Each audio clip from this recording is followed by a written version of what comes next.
Hello ladies, ఎలా ఉన్నారు? నేనైతే చాలా బాగున్నాను. ఈరోజు బ్లాగ్లో నేను ఉదయాన్నే నా పని ముగించుకొని ఏమేం పనులు చేశానో చూపిస్తాను. మీకు నెయ్యి ఎలా తీసానో చూపిస్తాను. అలాగే ఈరోజు కొన్ని మొక్కలు మార్చానండి. అలాగే మొక్కల కోసం మీషోలో ఒకటి ఆర్డర్ పెట్టాను, అది కూడా మీకు చూపిస్తాను. మొదటిగా అయితే ఫస్ట్ గుమ్మంలో ముగ్గు వేసేసానండి. వేసేసి పూజ కార్యక్రమం పూజ చేసేసుకొని వంట చేసేసి ఎక్కడ సర్దేసి నెయ్యి అయితే తీసి మరగబెట్టేశాను. ఈ నెయ్యి మరగబెట్టిన తర్వాత ఉందండి పొయ్యి, అసలు తమలపాకు అందులో వేశాను. ఆ తమలపాకు వేసినప్పుడు అసలు ఎలా జరిగింది ఇవన్నీ మీకు చూపిస్తాను, చూడండి.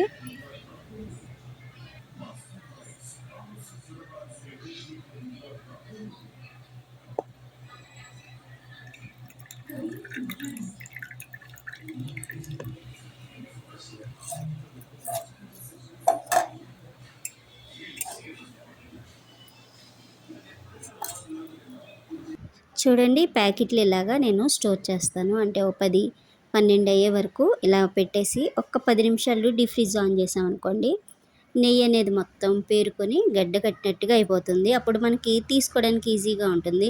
అదే మనం పాల మీద మీగడ కాకుండా పెరుగు తోడు పెట్టి ఆ పైన మీగడ తీస్తాం కదా, దాన్ని చిలకాలి తీయాలి కదా, దానికంటే ఇది చాలా ఈజీ అండి. నెయ్యి కూడా మంచి సువాసన టేస్ట్తో చాలా బాగుంటుంది.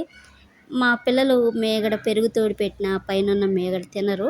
ఇక ఎందుకని చెప్పేసి నేను ఇక పాలల్లోనే ఇలాగా పాలు అలా తీసేసి ఆ మేగడని అలా గట్టి పెడతాను. దాన్ని ఒక గిన్నెలోకి ఇలాగా మొత్తం సేకరించేసుకోవడమే ఈజీ అండి.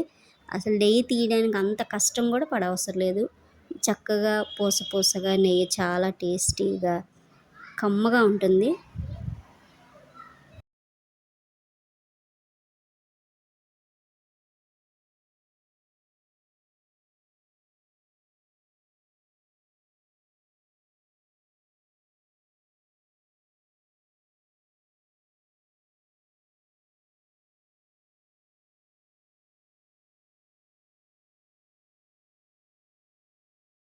చూసారా, మనం స్పూన్తోనే ఇలా అంటే మనకి దగ్గరికి ఇలా వచ్చేస్తుంది. ఏమైనా పాలు ఒకవేళ కవర్లో పాలు కొన్ని ఉండిపోయినాయి అనుకోండి, ఆ పాలు అలా వచ్చేస్తే ఆ పాలు మనం పారేసేయచ్చు.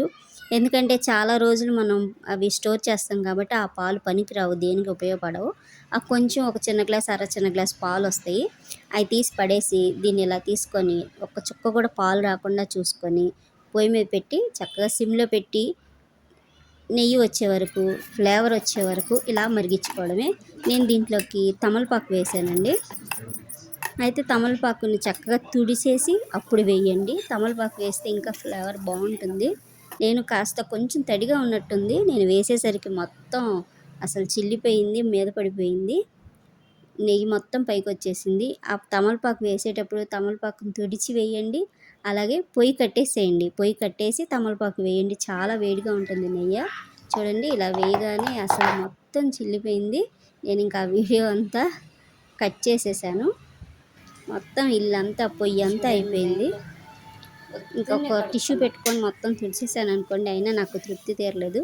మళ్ళీ క్లీన్గా తుడిచేసాను. పొయ్యి అంతా మొత్తం అంట్లన్నీ కడిగేసి క్లీన్ చేసేసాను. ఈ నెయ్యి చల్లారిపోయింది, చూసారా. ఈ నెయ్యి చక్కగా వచ్చింది, మంచి కలర్ఫుల్గా.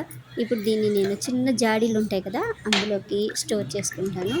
ఇది చక్క డైనింగ్ టేబుల్ మీద పెట్టామనుకోండి, మనం పచ్చడి అన్నం తిన్నా, పప్పు అన్నం తిన్నా అప్పుడు వేసుకోవడానికి దగ్గరలో పెట్టుకుంటాను. ఈ వెనకాతల మనకి నెయ్యి అంతా తీసేసిన తర్వాత లోపల మాడులా ఉంటుంది కదా, దానిలో కొంచెం పంచదార వేసుకొని తిన్నామంటే భలే బాగుంటుందండి టేస్టీగా. బెల్లం కూడా వేసుకోవచ్చు. చూడండి, ఇదంతా అయిపోయాక నేను నీట్గా ఇదంతా క్లీన్ చేసాను. ఈ హడావిడి అంతా అయిపోయింది. ఇప్పుడు నేను మనీ ప్లాంట్ అక్కడక్కడ పెట్టానండి ఇంట్లో. మనం మనీ ప్లాంట్ పెడతాం కానీ వారానికి ఒక్కసారైనా ఒక 5 నిమిషాలు 10 నిమిషాలు టైం తీసుకొని నేను చేసినట్టుగా చేసి చూడండి. చెట్లు కూడా హెల్తీగా ఉంటాయి, నీళ్లు కూడా వాసన రాకుండా ఉంటాయి. బయట వర్షం స్టార్ట్ అయింది, సన్నగా పడుతుంది. మీషో ఆర్డర్ కూడా వచ్చేసింది. మా అమ్మాయి తీసుకొచ్చి ఇంట్లో పెట్టింది, అది కూడా వీడియో చూపిస్తా. ముందు ప్రస్తుతానికి ఇవన్నీ చూపిస్తున్నాను. మనీ ప్లాంట్లు నేను ఒకటి డైనింగ్ టేబుల్ మీద, ఒకటి ప్లాస్టిక్ గ్లాస్ ఉంటుంది కదా, అంటే మనం పిల్లలు కోక్ అని ఇలా ఆర్డర్ పెట్టుకుంటారు కదా ఆన్లైన్లో, దాన్ని పడేయకుండా దాంట్లో నేను పెట్టాను. ఇది ఆయిల్ సీసా అండి. ఆయిల్ బాటిల్ ఇరిగిపోయింది మూత, మనం పెట్టేటప్పుడు తీసేటప్పుడు అది ఊడిపోయింది. ఇక ఇప్పుడు ఇది వేస్ట్ కదా అనేసి ఇంక నేను ఇందులో ఆయిల్ వేసినా వేస్టే. నేను ఇందులో 2 వేసి పెంచాను. కొంచెం మనకి వేరొచ్చింది. వేరొచ్చిన తర్వాత ఇది కూడా ఒక కుండ తీసుకొని ఆ కుండలో పెట్టానండి. ఆ కుండ ఏమనుకున్నారు, బిర్యానీ తెచ్చుకున్నారు పిల్లలు. బిర్యానీ తినేసిన తర్వాత కుండ బిర్యానీ అంటారు కదా! ఆ కుండ బిర్యానీలో బిర్యానీ తినేసిన తర్వాత ఆ కుండ పచ్చిగానే ఉందండి. ఆ పచ్చిగా ఉన్న కుండలోనే కాస్త చిన్నగా హోల్ పెట్టాను. హోల్ పెట్టి ఇలా మట్టి వేసేసి అలా పెట్టేశానండి. అది మన కిచెన్‌లో పెట్టాను. అలాగే ఒకటేమో డైనింగ్ టేబుల్, ఒకటేమో షోకేస్‌లో పెట్టాను. ఇక మనకి మీషో ఆర్డర్ వచ్చిందని చెప్పాను కదా! ఇదండి.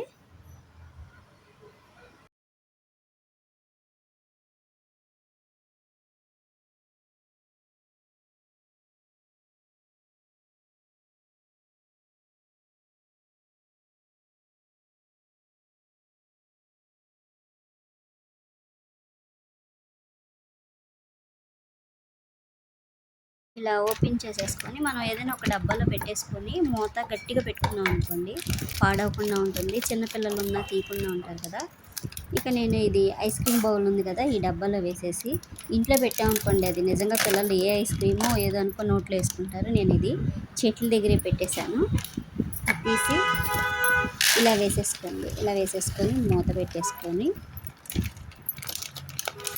మా ఇంట్లో అంటే చిన్నపిల్లలు లేరు కదండి. చిన్నపిల్లలు తీసి ఏంటి అని చూసే పిల్లలు లేరు. చదువుకుంటున్న పిల్లలు కాబట్టి వాళ్ళు అంత పట్టించుకోరు కాబట్టి నేను ఈ డబ్బాలో ఇలాంటి ప్రయోగాలు చేస్తూ ఉంటాను.